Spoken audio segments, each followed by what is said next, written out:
Momentum liburan Hari Raya Galungan dan Kuningan menjadi angin segar bagi beberapa pengelola di sejumlah objek wisata Karangasem. Salah satunya Taman Ujung Sekasada di Desa Tumbu, Karangasem.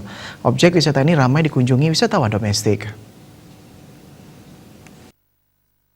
Pengelola Taman Sukasade, Ida Made Alit menuturkan, kendati angka kunjungan masih belum sebanyak Galungan tahun lalu, pihaknya bersyukur di hari raya lonjakan pengunjung dari hari biasanya terjadi.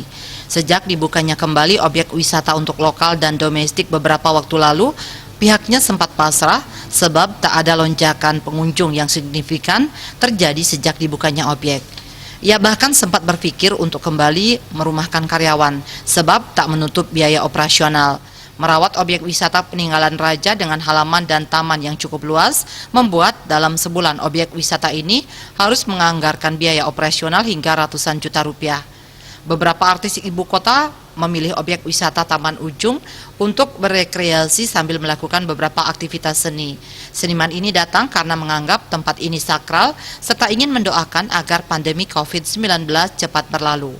Yunda Denpos melaporkan.